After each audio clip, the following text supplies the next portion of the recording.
We are going live a couple minutes early. Shout out to everybody in the chat. Shout out to everybody. Let me see who I have in the house so far.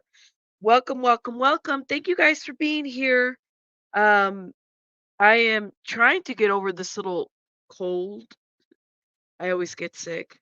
Um, I typically always get sick. Okay, welcome everybody. Thank you for being here. Let's welcome Cheeks to the new mod. The Fluffle Mod Squad. Shout out to Cheeks. She is a new mod over here. Shout out to her. You guys drop some hearts for Cheek. Thank you guys for being here. Let me go ahead and do a little intro because we did start early. Give people some time to get in here and hopefully those notifications go out and doesn't mess things up. Okay. Let's go intro. We'll be right back.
Hey, everybody, welcome back. Thank you guys so much for being here. Shout out to everybody in the chat.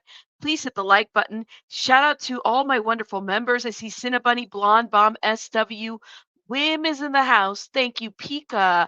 Who else? Who else? Who else did I see in here? I know we got a bunch of new subbies. Shout out to the new subbies. Thank you guys for being here. Patty says, I certainly plan to be here when Rabbit starts, but if not, mother in law had some health issues this morning. I'll be watching the replay. Well, Patty, I'm sorry for your mother-in-law, and I hope that she's doing okay and wishing her nothing but healing. Absolutely. Thank you. Thank you. Let me see who else. Susie SP Squirrel. Shout out to all the SP Squirrels. Thank you guys for being here. Blonde Bomb. Heidi. Thank you guys for being here. Who else? Let me see if I see any other. Hey Jamie, how you doing, love? Shout out to you. Shauna B is here. It's the afternoon for you. Ooh, okay. TLC for everybody. Everybody deserves a little TLC. Thank you guys for being here. Let's see who else. Fabulous Fab, thank you. You guys know I gotta greet all my beautiful, wonderful people. Shauna B, thank you. Kimmy's in the house. Aaron, shout out to you. Sarah, Connie, thank you for being here. Bo, Patricia, Layla, JB, thank you guys. Clarice, thank you. Connie, thank you for being here. Petunia, welcome. Rio for Life. Kim D says, newish subscriber, enjoying the variety of content on your channel. Thank you, love. Thank you for coming and stopping by. Shout out to you. Okay. Um, Tinkle Tits, how you doing, love? It's been a minute. Cheeks is our new mod. You guys make sure you drop some hearts for Cheeks. Thank you guys. All right. You guys know I have to greet my beautiful, wonderful mods. Kitty Coo, If you could do me a favor, love, I don't think you're on our Discord. At least I try to look for you to message you. If you could hit me up in the email, I got to ask you a little question. Here is my email. You could hit me up. I would appreciate you. Please and thank you. Petty, thank you for being here. Everybody, Daisy girl. Thank you, thank you, thank you. Has anyone heard about John and the YouTube video he did? Wow, no, I haven't. Daisy girl, you got to tell me. All right, everybody, thank you. Beautiful Messy Ball, Grandma Sherry, welcome. You guys are awesome. Thank you. ADAS, Amanda. Okay, we will timestamp. Hey, Nerd Report. Shout out to Nerd Report. Thank you for being here. Roxy. Oh my goodness. Kate. Thank you. All right. All right. We are like 5 minutes in and we already have almost 300 people in the house. Thank you guys for being here. Nebulous, how you doing, love? Minnie, thank you guys. You guys are awesome. Thank you for being here. Okay. Nona boss, thank you. I think I've said hello. Hey, CN. Hey, Abby. I try to say hello to all my members. You guys know I like to shout out all my beautiful, wonderful members. Sarah, Anibal, welcome. All right, let's bring it back. Let's bring it back. Let's bring it down because I have been a little bit late covering the story.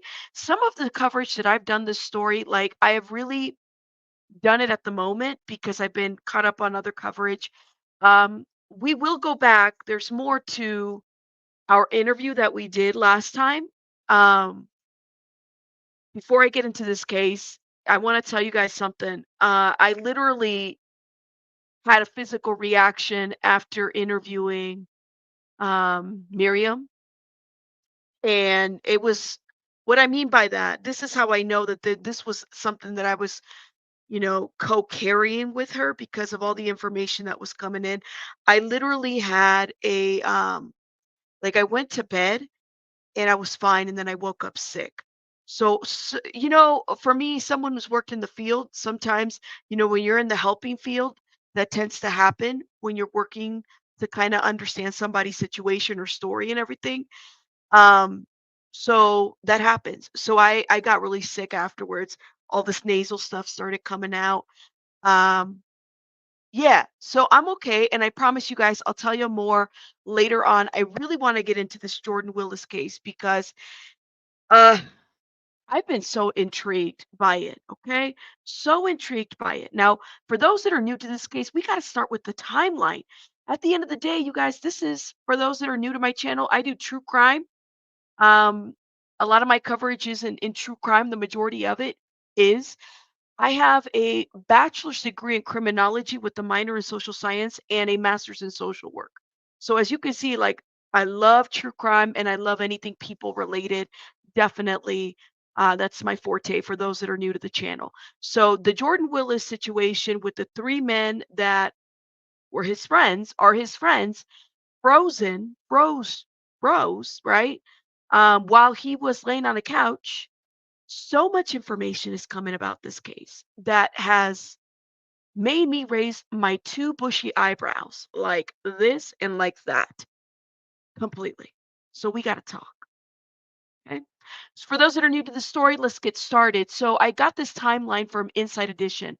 We have January 7th at about 3:25 p.m. Official start time of the final season regular season, excuse me, of the football season for the Kansas City Chiefs who are playing the Los Angeles Chargers. Okay? Then you have January 7th at about 6:30 p.m. The Chiefs defeat the Chargers by a final score. Okay? You have three friends, Johnson, Harrington, and McGreeny, arrive at the home of Willis, Jordan Willis. At some point after the game, Willis, lawyer John, Mr. John P. Okay, this is a statement that Mr. John P. that at some point they arrived at about 6:30. January 7th at 7 p.m., Alex, a fifth friend, arrives at the home of Jordan Willis, according to his lawyer. Okay, so that fifth friend, we were trying to figure out who he was. We found out who it was. We heard that when this fifth friend, he saw these three men alive. Okay, nothing out of the norm. Everything was fine, right? They were watching Jeopardy. Okay, McGreedy tells his cousin Alan that he and Johnson We'll take care of his construction job on Monday so that Alan can rest after suffering back injury, according to Alan.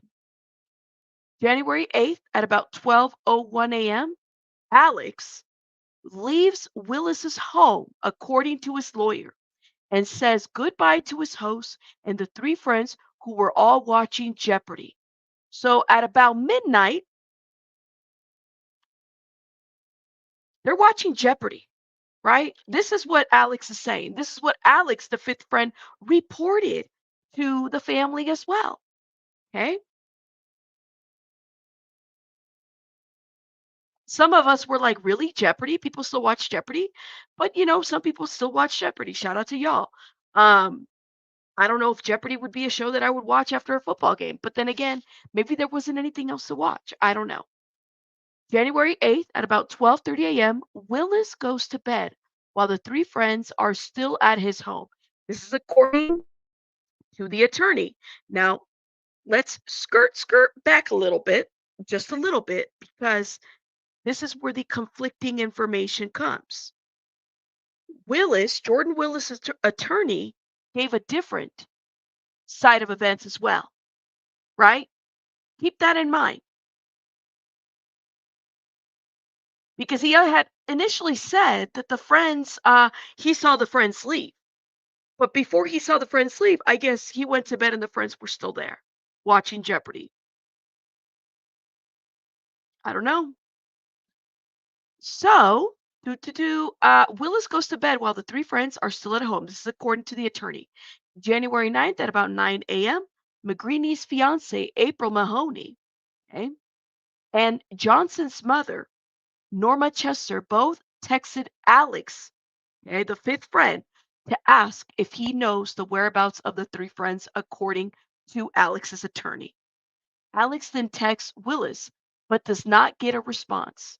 This is what Alex's attorney told everybody. He texted Jordan and he didn't get a response. January 9th at about 7, Dakota, a close friend of the men, bangs on the door at Willis's home for 20 minutes, but gets no response, according to his wife, Kaylee. Now, there were the men's cars were parked outside. Okay. The cars were parked outside. So that is interesting information that it kind of made me wonder, well, did anybody else see the cars? Like, I don't know. Like, I would have called law enforcement and been like, look, my husband, my fiance, you know, their car, or my friend, my brother, my sister, just throwing this out there. His car's parked out there and this man's not answering. We think that he's in there, but he's not answering. There's something going on, right?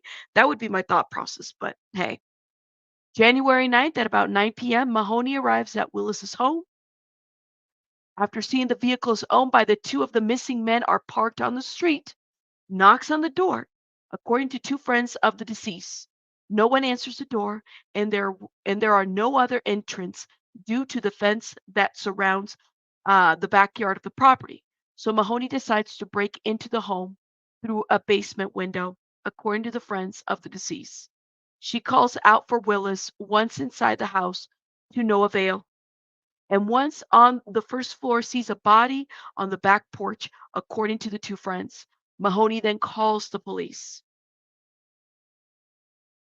That's just insanity. There's footage. There was a neighbor by the name of Ashton who took footage, and he thought there was like a domestic violence situation because he saw Jordan Willis in handcuffs. Keep that in mind. January 9th at about 9:51 p.m., KCPD officers arrive at the home and confirm that there's a body on the porch, according to a spokesperson. Officers also located the two other bodies in the backyard and speak with Willis, who is in the home and cooperative with detectives.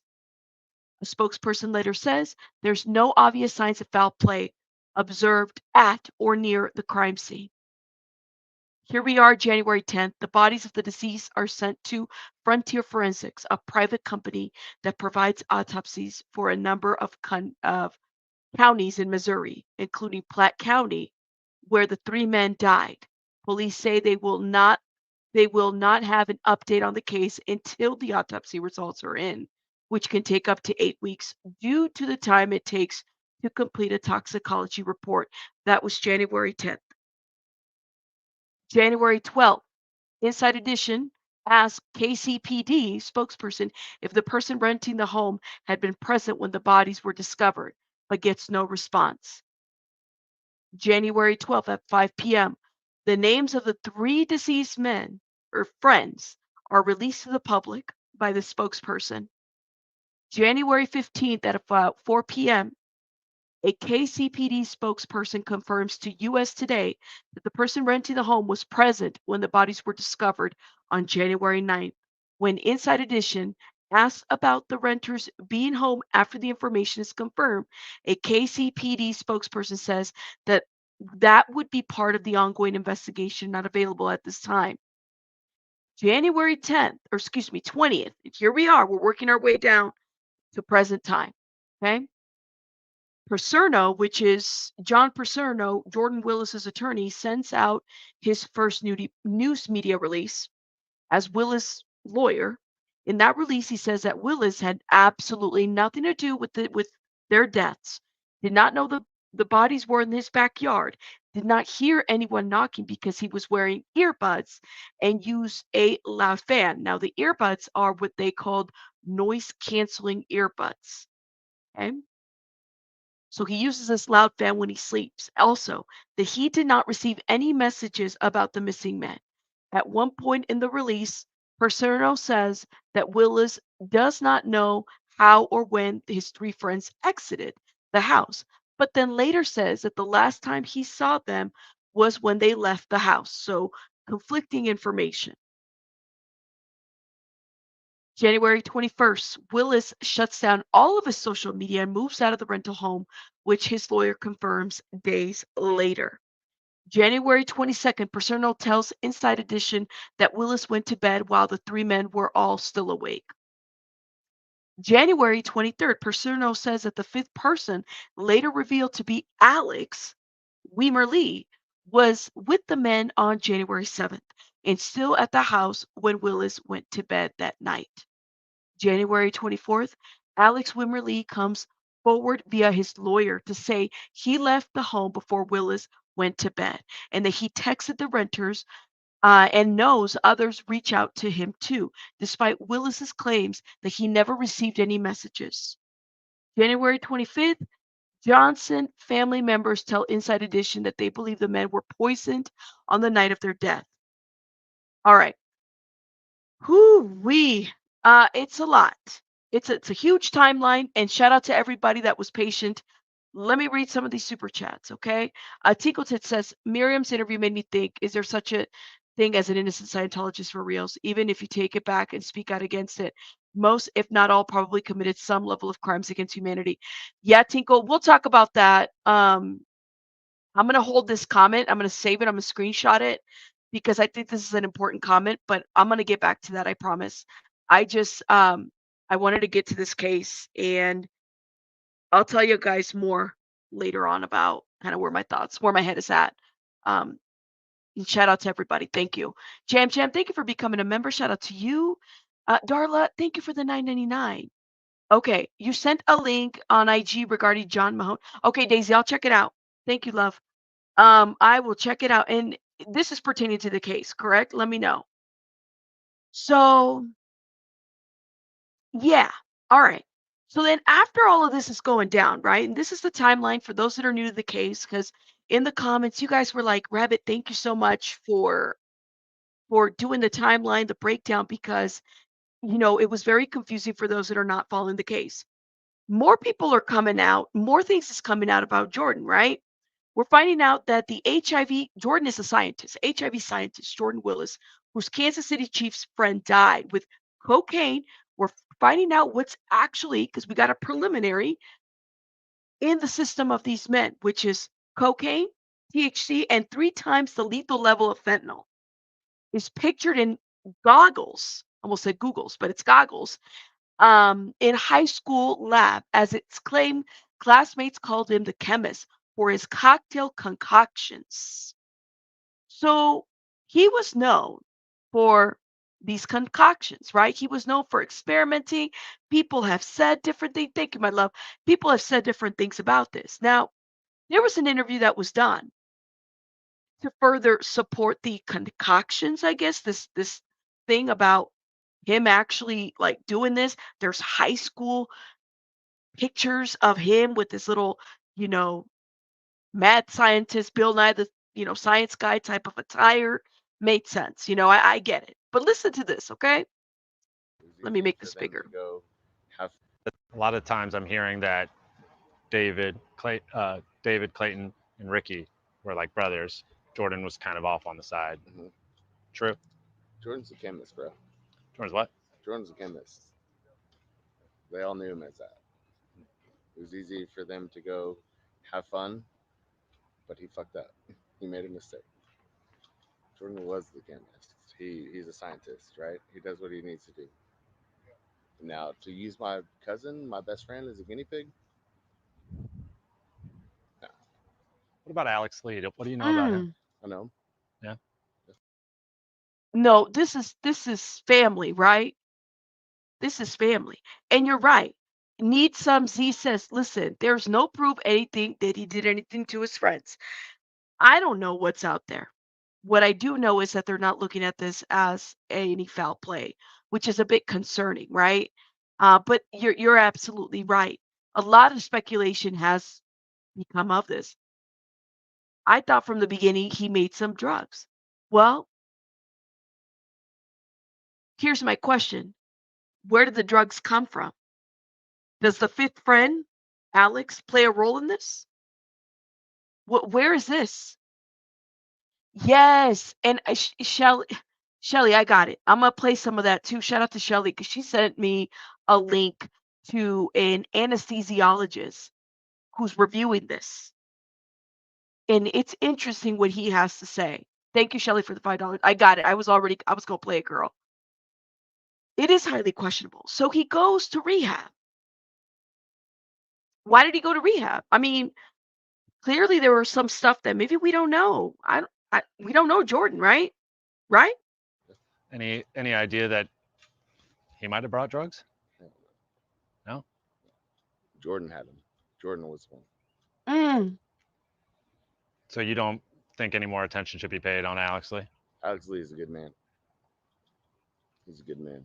Um, Alex Lee is a solid. He was one of their best friends forever. wow. Jordan is somebody that is known from high school as like creating drugs for people to make them feel better in certain situations. Okay, well, you want to do this? Okay, I'm gonna make this for you. I'm gonna make this for you. I'm gonna make this. Well, but who laced them? Says no, it's not considered. All grown men chose to consume drugs, and unfortunately, they were laced. Okay. Do we know what killed these men, or are we just saying that the drugs killed him? Does Jordan hold any kind of liability, given the fact that if it's his drugs, we don't know, right? I agree with you. If they all decided to consume it, but do we know that for a fact? And laced with what? Who laced them? Designer drugs?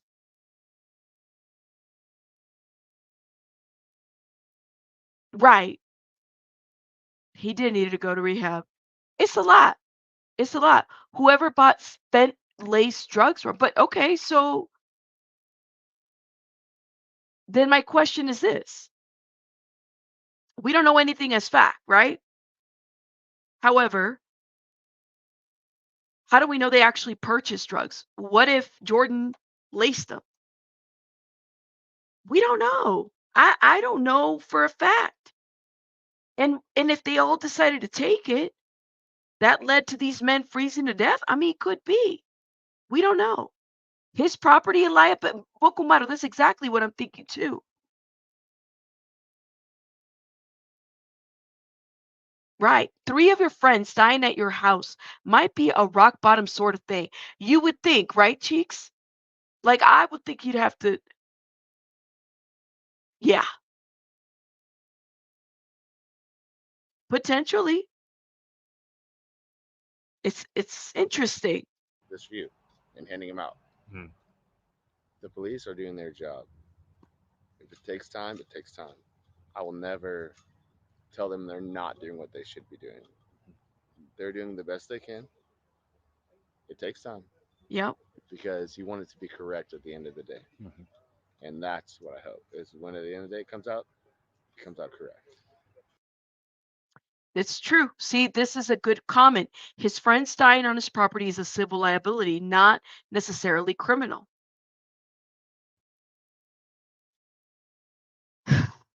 See? Ooh, look at you guys. Okay. Heidi, where did your comment go? Because I really wanted to read it. All I'm saying is nothing until this case is closed and figured out because there's too much speculation. I feel bad for the families that are waiting in agony. And Heidi, here's the deal though. The families are also speaking out and they're saying something is up with this situation. People need to look at Jordan. So for me, it's like the families are the ones that are doing interviews and also bringing attention to this. Now, I don't know. Is it possible that this was fentanyl from a different provider? Or was it fentanyl that Jordan was messing with and he just happened to give it to his friends? This is a good point. Jordan isn't liable unless he gave them drugs or sold them drugs. You aren't responsible for everything people do on your property. Messy ball, but I guess that's the investigation part, right? Do we know where he got it? We don't. It it's definitely a very sad situation, you know? My big thing is, this is Margot, she says, if someone OD'd, they can hold the dealer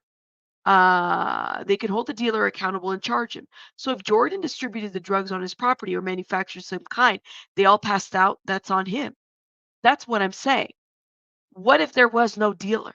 What if it's not that elaborate and he's the one that, being the chemist, he's the one that did the mixing? And then that might have led to the death of everybody. How are you not liable? Just a thought. Listen, I don't know. I don't know. What I do know is that it looks like Jordan might have a problem because he's in rehab right now, right? And I would hope that your friends dying, three of your friends dying, would be rock bottom. As a researcher, whatever Jordan was, shouldn't he be the most knowledgeable about the amount of drugs that one can consume? This is a good question, a great question. You would think. This is why I'm like, well, first of all, why is a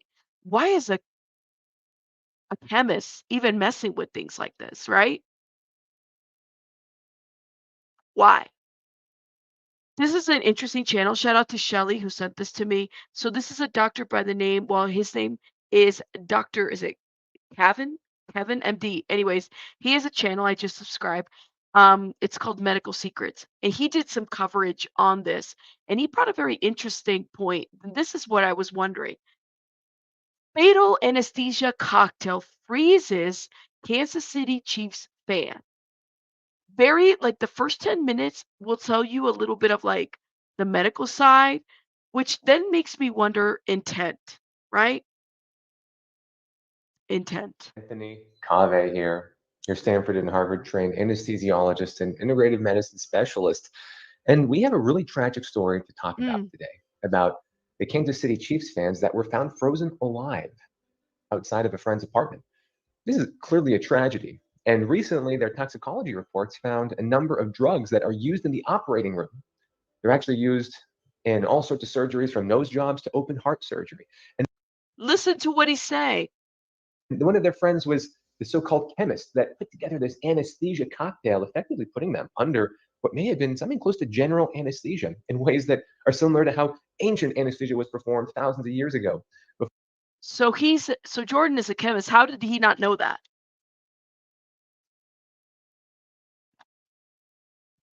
How does he not know that? Yes. I had to change. I said, and that's why I put Frozen Alive on my title with a question mark. How does Jordan not know that?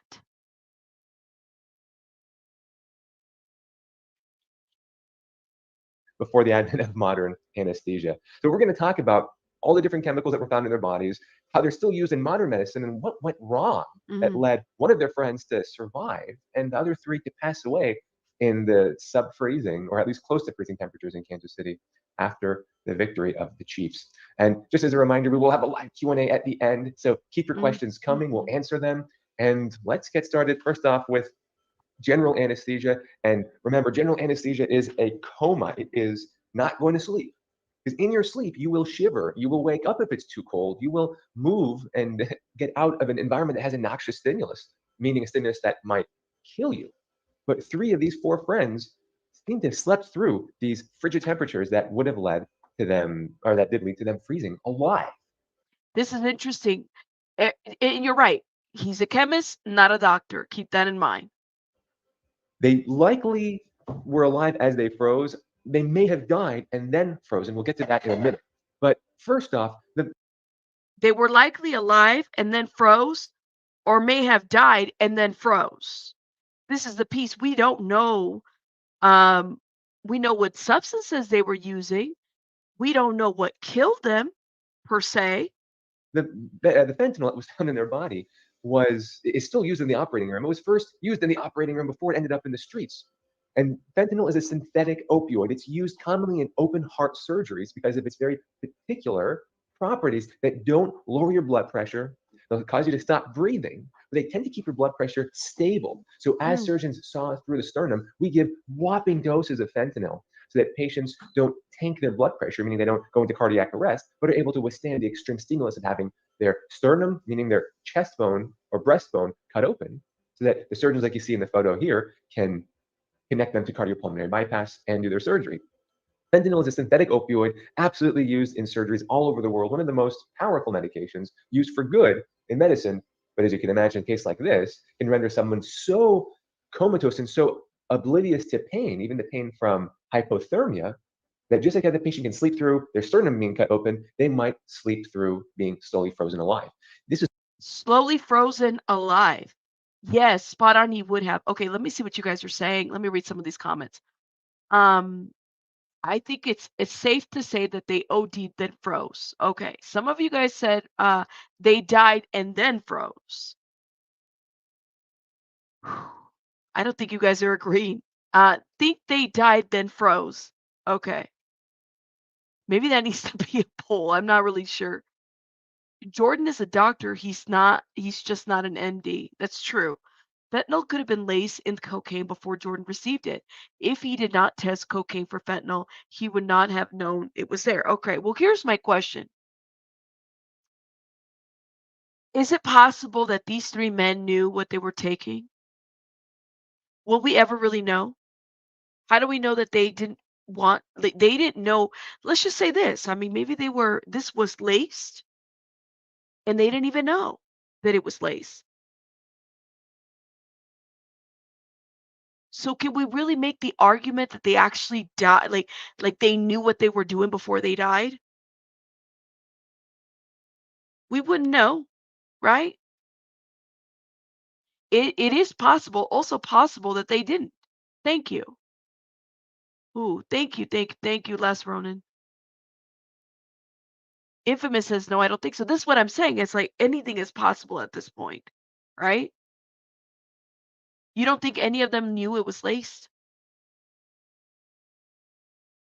Only Jordan knows. If Jordan was a dealer, right? Assuming, allegedly, somebody brought these drugs. Or maybe one of them brought it in. We don't know. Exactly.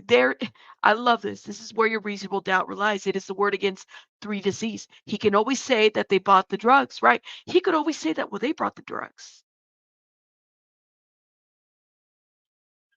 I will, thank you, Bo Peeps. I will reach out to Tommy. Shout out to Tommy.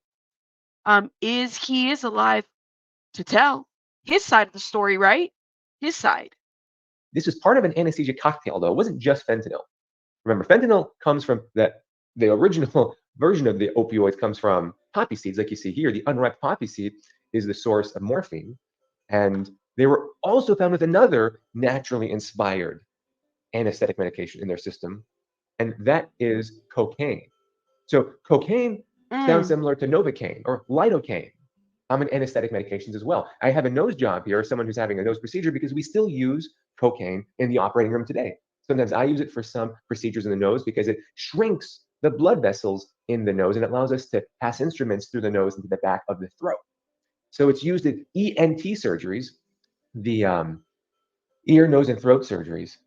And it is used less and less because of its addictive potential, but still has a powerful place in medicine. It comes from the coca plant. So the opioids came from poppy seeds, specifically the unripe poppy seed that gave us morphine and codeine.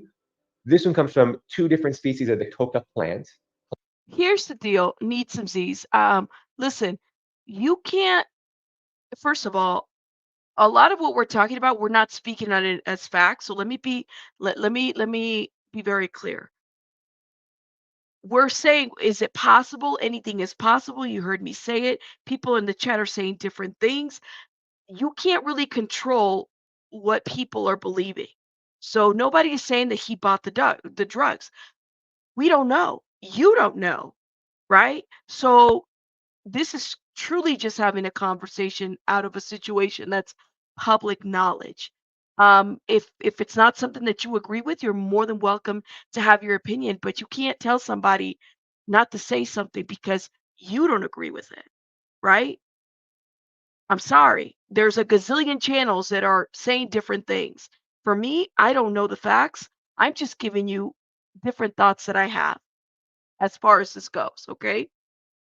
Colombia is one of the largest, if you will, growing Yes, regions, as you thank you. probably know. So the problem is that there's a cheap filler that often comes into cocaine. As you've probably heard, fentanyl is now incredibly cheap to produce. In the last 10, 20 years, chemists have realized that they can make this on the cheap, often in countries outside the United States, and they will fill it in to add volume onto other Interesting. drugs. So drugs like cocaine will have fentanyl illicitly added to it. It's already illicit, it's already illegal, and you add another medication to bulk it up. That can produce some euphoric event in users. But if you don't have tolerance, and this is a really big point, small doses of fentanyl can go a long way into adding to the potentially sedative qualities of cocaine to lead to either arrhythmias or to being rendered unconscious. We'll talk about all that. But I mentioned So these different mixtures and drugs could definitely lead to arrhythmia, heart attacks, different things, right? And Nona says maybe cell phone records will tell us more. I would agree with you on that. Maybe something that was ping. And thank you, Nona, for being a member for a month. I would agree with you. Sarah says we're just discussing our opinions. Absolutely. All opinions. I'm not here to crack anybody a case or anything. It's all opinions. Shell, thank you for being a member. Thank you. Thank you. Um, let's see. Supposedly, a lot of our fentanyl is coming in from Canada now. Really? Wow. See, that's new to me. Y'all are talking about laxatives. It is a tink. Exactly. Respectfully respecting each other's opinion. Nona, that's exactly what the law enforcement professionals said they will use to determine who supplied. Camden, that's right. So that's see, and I heard it where did I hear it? Was it Nancy Grace that said it? That they're going to be looking at cell phone records? I sure as hell hope that they do. I sure as hell hope that they do. You know? I mean, mentioned tolerance. This is really important because there are drugs out there like heroin that are also opioids. If someone has used a lot of heroin, they may have a lot of tolerance, and that little bit of fentanyl or even a lot of it that's cut in with the mhm. cocaine might not affect them. There is what's called a cross tolerance between opioids. It's what we do in the hospital when we transition someone from fentanyl to hydromorphone, what's called Dilaudid in the United States, or to methadone, or to any other opioids. But there's Wow. also the same cross tolerance that drug users will experience as well if they go from heroin to fentanyl or back and forth. So the more heroin you've used, you have a little bit of tolerance to fentanyl. If you've not used heroin before, you won't have that tolerance to fentanyl, and even small amounts might, for lack of a better term, do you in. Might do you in. Real for Life says the police are definitely investigating where the drugs came from. They definitely go after. Well, I think that that would make sense, right? Determine what if it was first of all, if their death was caused by drugs, or if it was the drugs that caused them to freeze, like lose any type of body movement and or brain activity, and then they froze to death, right? I would hope that they would be able to determine where these drugs came from. Were they from the home that they were visiting? Were they from somewhere else? Who knows? Maybe Alex might have something to do here. We don't know. We don't know, right? And Rabbit Jordan is in rehab. His tolerances level has been a lot higher, probably why he slept and he was not outside in the elements. Well, that's the other thing is, did he partake in the drug activity? And if he did, um, clearly it knocked him out a couple days. So much so that he didn't even show up to work on the days that he was supposed to work, if I'm understanding this correctly. Because it was a Tuesday night. Wasn't he supposed to be work on Monday? Like he woke up afterwards, or did he just act like everything was okay? Hold up. I sure hope that they are investigating where they came from. Let's see. Let's see. Fentanyl is used as cut to get the user addicted to come back for more. Its addictive qualities is why it's added. Otherwise, they use Adderall. You make more money selling the cut. Rem says Jordan's behavior isn't abnormal. Your friends died, taking drugs to your house. Seems perfectly rational that you would leave the house. Yeah, Rem, that I give you. I think that as far as behavior goes, there's nothing abnormal. Like I wouldn't want to stay at a house where my friends died. You know what I'm saying? Um, and if I have a drug problem and clearly my not being coherent, I didn't pay attention to my friends dying outside, definitely I would have been like, yeah, I'm out. I'm gonna go and I gotta get some help. Question: could they freeze and be dying at the same time? Keep on keeping on, Rabbit. Thank you. That's a good question. Like, what if one of them got a heart attack? You know, it's a lot. I wouldn't trust anything since Fent started being combined with almost everything. Gotcha. I haven't seen anything else used for a long time, but just saying, don't we all know drugs aren't the same? No, they change. Yes, and that's the other thing. Leave Jordan's work from home. That's true. I believe he's working from home as well. So that's that. Did he log in for work? I think he went to rehab to hide. People do that stuff all the time, or to look better if they are drunk, or if they for hunk, they'll be okay. I got you. If they were looking for charges, I see. So maybe his attorney advised them. Who knows? Who knows? Hold up. I'm trying to catch up to these comments. I don't agree with this anesthesiologist. Fentanyl is used for chronic pain patients. Okay. If they had it for animals only, Coke is not, and not for anesthesia. Okay. This is what he's saying. Absolutely. It's a lot. I mean, clearly we don't all agree with everything, right? It's something that makes this so incredibly dangerous, and it's why illicit drugs, well, should not be used, to say the least. Now, this is also, as you can see, similar to lidocaine. So it's inspired all sorts of powerful medications in present-day anesthesia.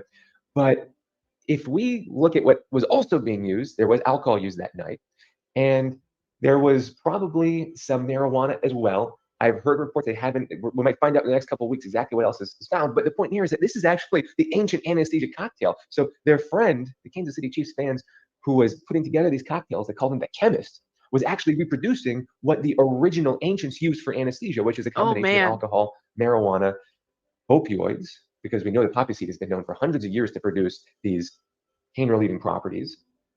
And cocaine wasn't so much used in ancient times because didn't exist in the if you will, the old world, part of the new world, part of the old world.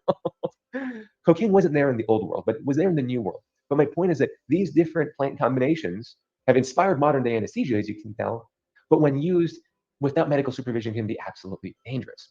So marijuana, like I said, has been known for hundreds, if not thousands of years to produce sedative properties to help before the age of ether in our modern anesthesia. So we're going to talk about the cold exposure and what happens to the body under anesthesia, under this Listen to chemist this. cocktail in the cold. This I is just want to make crazy. one quick reminder that if you're learning something new, hit that like button and subscribe. Share what you learned with others, especially if there's someone that you know who might be at risk of using these types of drugs, or All right, make sure you guys are subscribing. Sorry, I have ice in my mouth. maybe having surgery and they want to know more about the medications that are going into their body. You can always join our exclusive access. The link is below, where you can join our private Zoom streams to ask more individualized or personalized questions. Your support goes a long way. You know, I don't like to do ads on any of these, but remember that you have more power over your health than you've ever been told, and use this knowledge to advocate for yourself and your loved ones, especially if you're struggling with addiction.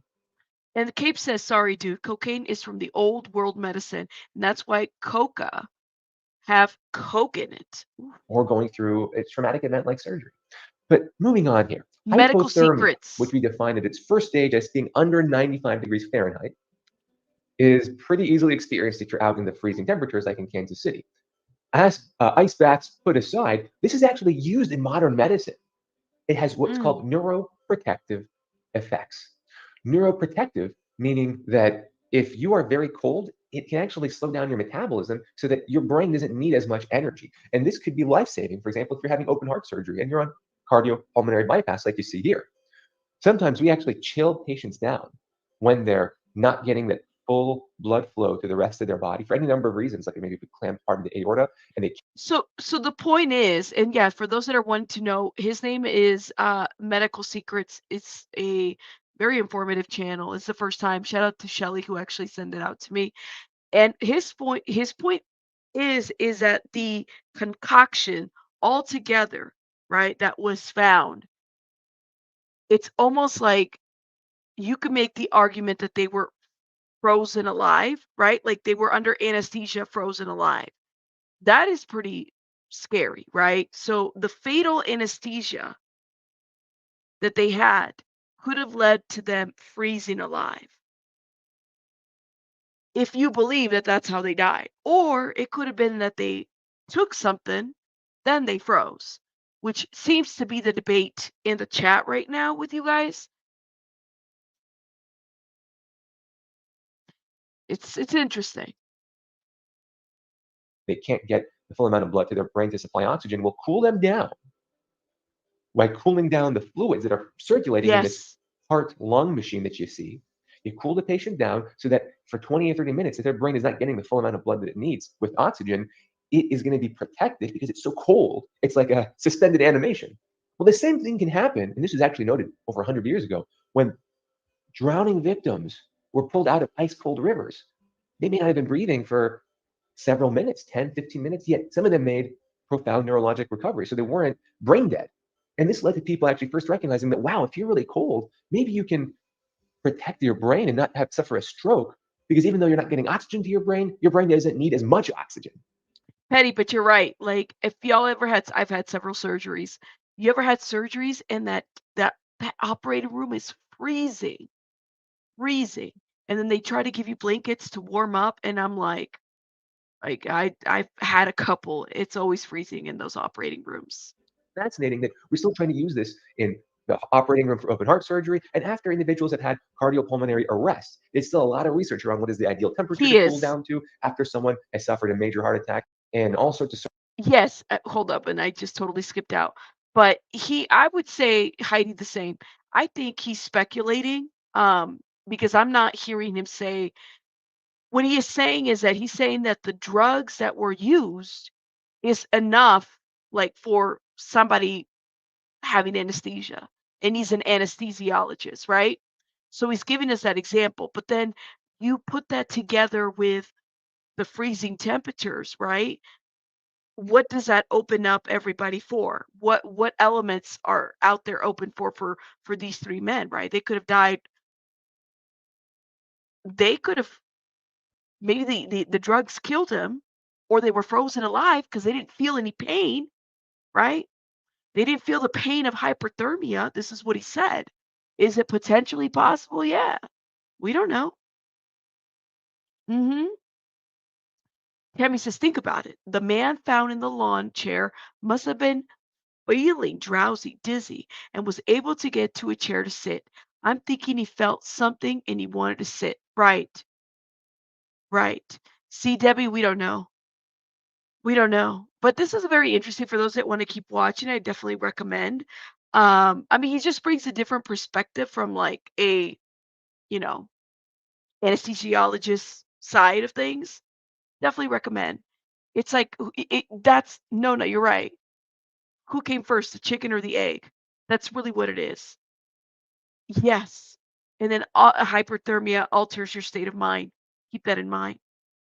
We don't know if these men were fully clothed. We don't know how they were found, right? We don't know anything. It's a lot.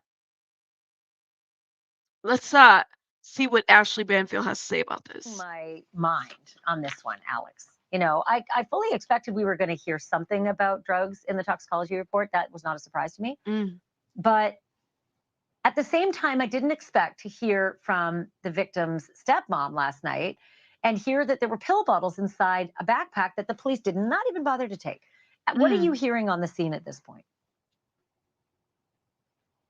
Look, I can tell you that this was unexpected, not just for us, but also for the family members. Think about this. I've been knocking on doors, including the medical examiner's office, asking them, look, are you guys going to expedite this toxicology report? And basically, they told me point blank, no, this case is no different than anyone else that comes across our desk. But something must have happened. Something must have changed. Maybe it was that meeting with the Platte County prosecutor, because now all of a sudden we are seeing an expedition of this case.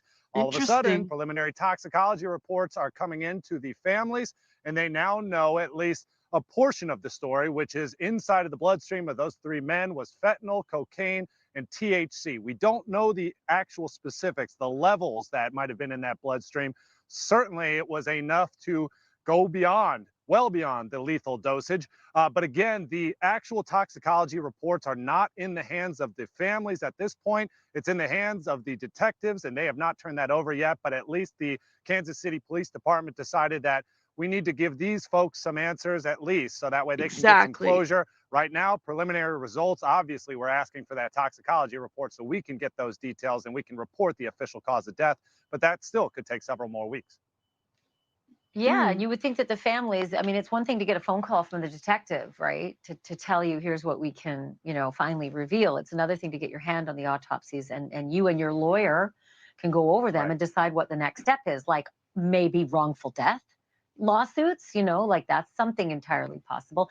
I'm curious, Alex, I'm not going to suggest for a minute that you have been able to dig into the digital files of all of these people, the party guests, Jordan Willis, etc. That's likely something that is tightly held by the police. But is that a mine that should be looked at this point?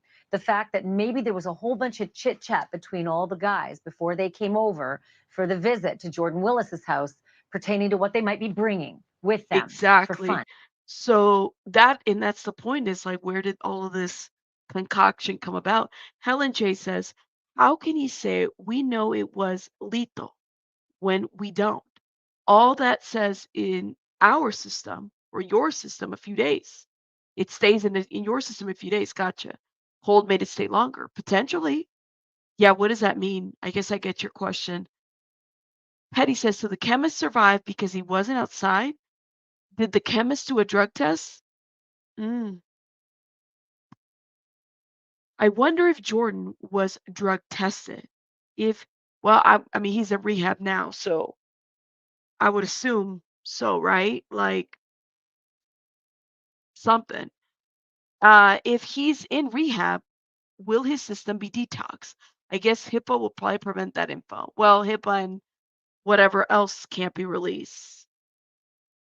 See, Last Ronin says they say that's their level, where a 30 and a lethal dose is 10 of fentanyl. Shogun reported that. Gotcha. Shout out to Cinema Shogun. He's been on this case.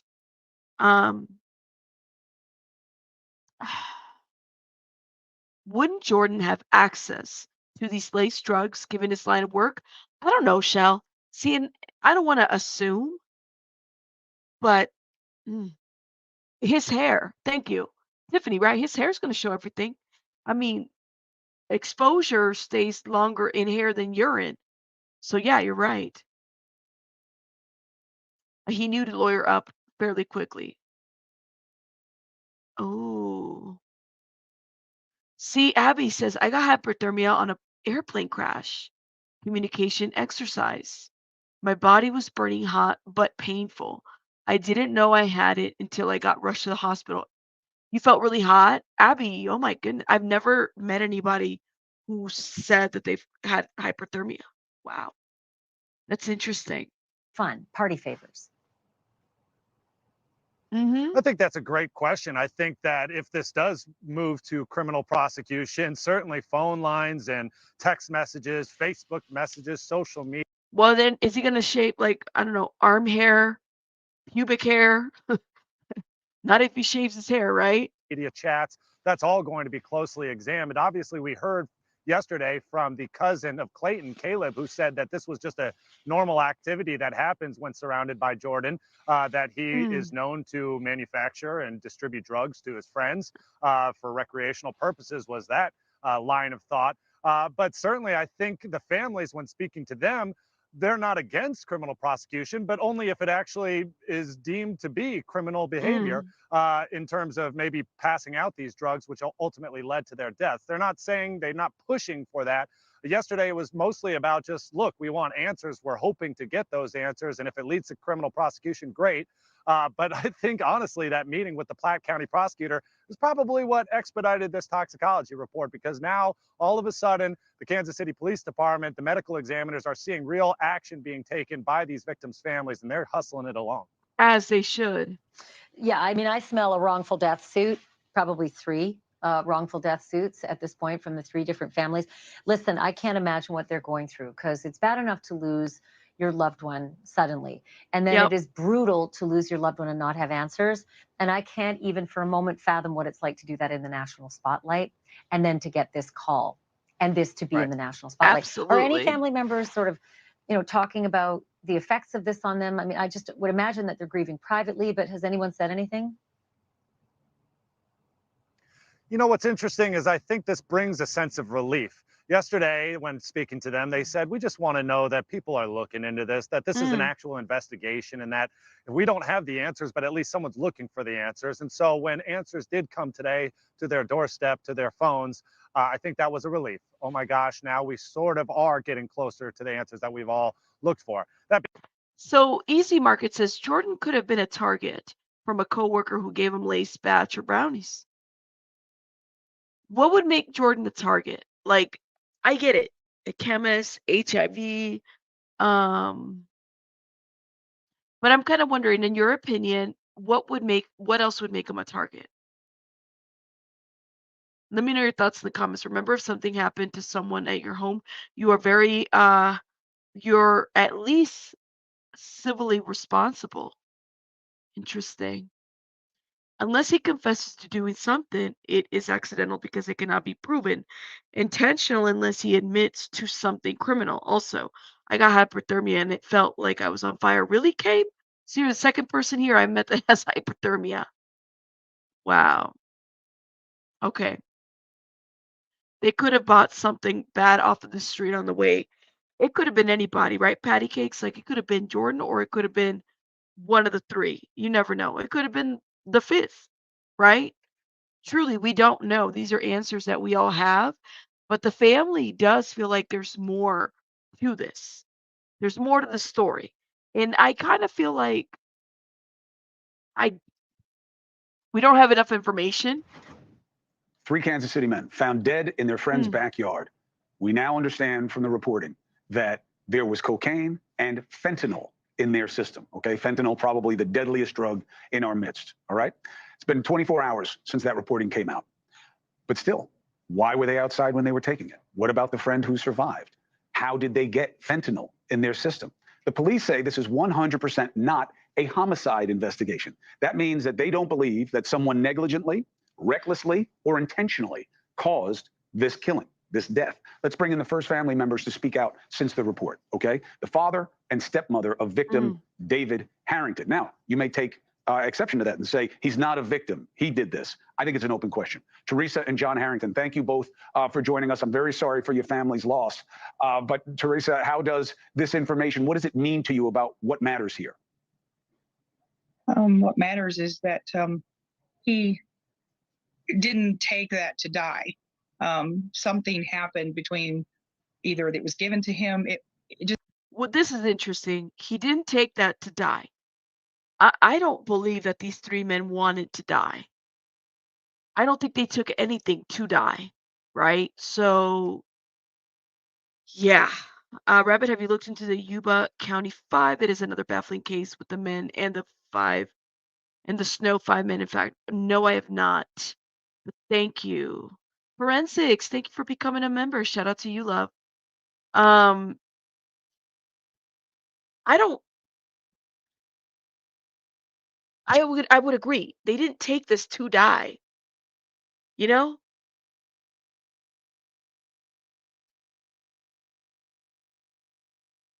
It just means that there's more Mm. to the story. There's more to it than just that. He didn't take the drugs to get dead. If he took the drugs on his own, he took them to get high. So I Right. think there's more to the story. John, more do to you the story. believe that these were drugs that the fellas brought with them that night, or do you believe they got them there that night? I really don't know, but my thinking is that they got them there. And why does that change the analysis for you? Because somebody gave them something that would kill them. Right. And then the problem with this situation is, well, then why is Jordan Willis alive? Although maybe it explains why he was asleep for 2 days.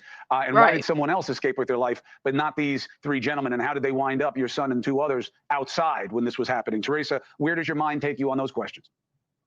David wasn't a drug addict or anything like that. Peer pressure, Jordan. I don't think you have to be a drug addict because accidental overdoses happen all the time. Heidi, you read my mind and you put that in the comments, but I would agree with you. Like like it only takes one time, right? Like one time. I feel they wanted to get high too, says Sophie. The shadiness of Jordan makes me. Where'd your comment go? Hold up. Sorry, they're moving fast. Makes me wonder if he supplied. I think that if there was anything nefarious going on, the public kind of ruined any chances of figuring it out because they were so comfortable accepting that they overdosed so early on. Mm, and still have. Yeah. Jordan Willis is in rehab. He could have, I don't know, you just a peer pressure of taking, hey, I'm going to take this. You guys want some? And they went outside because they were warm or something like that. And, he stayed inside. They went outside and they, passed out outside, maybe. I mean, it's very But consistent with fentanyl, right? I mean, what fentanyl does Right. is it slows down your breathing so much that you can very easily pass out and be unaware of the cold. Right, exactly. And then some of those drugs warm your body up, and you don't feel cold as quickly, and you can succumb to hypothermia pretty quick. What does it mean to you that the police are saying, Ms. Harrington, that this is not a homicide investigation? They are not looking at this as this being someone's fault criminally. We keep getting answers that they're still investigating. So there's something there that they're saying maybe that's not right as well, but they don't have enough to charge or There's not a motive. Interrogate someone a little deeper. I mean, what is the motive? This to me does like scream accidental OD. However, I also see the part where people are saying, well, no, it's not accidental because this is if Jordan supplied the drugs, like something else, could have happened. I could see both sides of the argument. And Julie B is right. Not all chemists work with drugs. True. Right. And John, lastly, it's not a criticism, it's an observation. If your son and these other men got these drugs, there could be more of these drugs. They could be in other people's hands that they aren't aware also. Well, and that's a good point too. Somebody said it in the chat. Hold up, let me see. No one knowingly does coke and fent. Did they know that they were taking this concoction? Well, we're not going to know because they're dead, right? There's nobody to ask. And that's where the mystery kind of lies. So, John, does that give you some cause for concern that the authorities should be more vocal to the community to be careful? It's Good not point. like fentanyl isn't a problem in the community. It really does. More innocent people can die. Right, Teresa? I mean, that's the concern. I mean, people need to be aware. No one and nowhere is Right. safe from fentanyl as a drug unlike any we've ever seen. And I hope that Exactly. this situation winds up being a cautionary tale for people to be careful. Your son's life matters, and hopefully it will have meaning even in this situation. I think the biggest thing, and let me back up a little bit because I don't know. Somebody said in the chat, and I read it, and I could see people do take coke and fetty. I get it. Thank you, Cami. Intentional or unintentional. My question is, do we know whether they intended to take that whole concoction? That's the piece that we don't know, right? We don't. Some people do. Some people do it intentional. Some people don't. I don't know, right? But did they intend to take it? All three of them. Did they know what they were taking? All three of them. Exactly, Cammy. We don't know. We don't know. We don't know. Well, and I guess they would have to find out where the drugs came from. I don't know. Wrongful, what is it? Death lawsuit potentially. We don't know. We don't know what the phones look like. Yeah, text messages could reveal intent.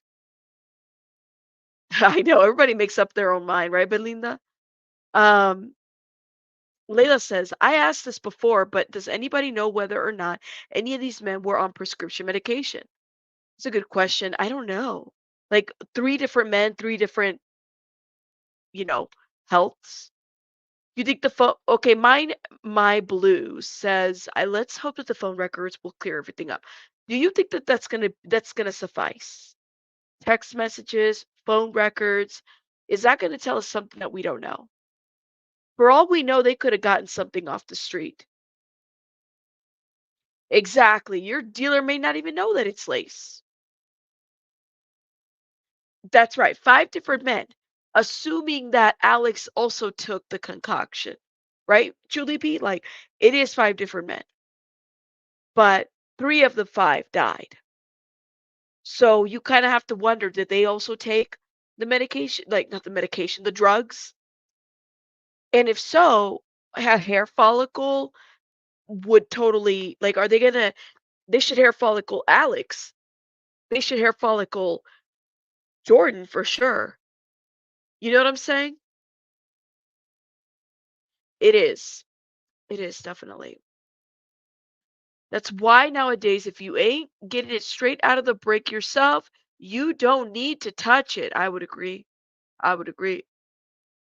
That's true. May not even be on drugs. He just went home early after they partied. That's true. But I still think that they all need to hair follicle everybody, We don't know yet, Callie. We don't even know the costs yet. People are saying, well, it could have been they froze to death, or they could have had a reaction and then froze to death, one or the other. But we don't know. We don't know.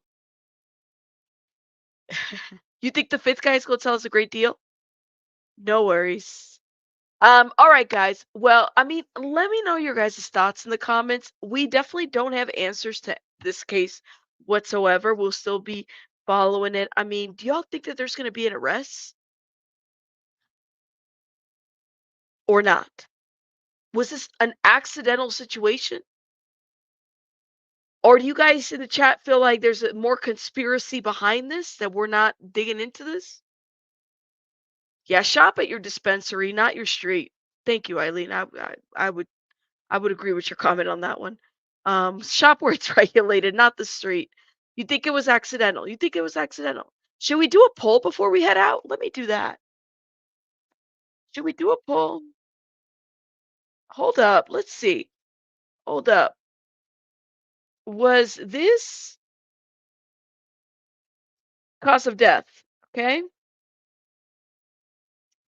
Well, I shouldn't even have said that. I should say, hold up.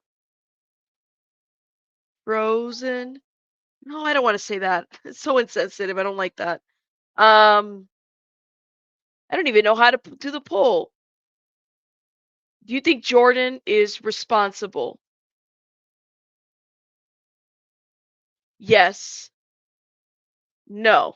How about that? Do you think Jordan is responsible? You want me to put accidental? Okay. Maybe accidental intent, didn't know. Okay. I'll do it like that. Accidental intent. I'll do it the way you guys are asking me to do it. Hold up. Where's the list? It was a good one. And don't know.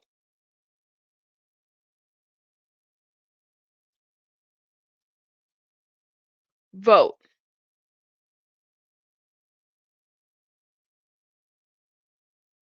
Was this?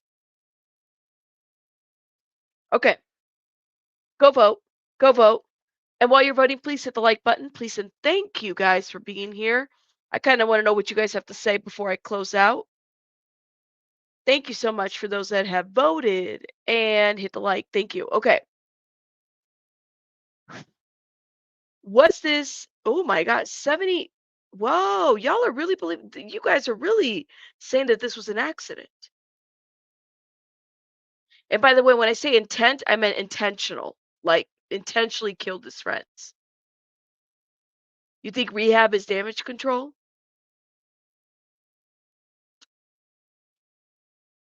I don't know. Jordan might have been a regular user and the other three not so much. So maybe his drug he took stronger, which is why he was out for 3 days. But with them not being used, right? Right, no street drugs are safe anymore. Okay. So I'm going to stop at okay. Well, we might as well just stop here. 69% said accidental, 13% said intentional, and 18% said I don't know. You guys are really feeling like this was an accidental situation.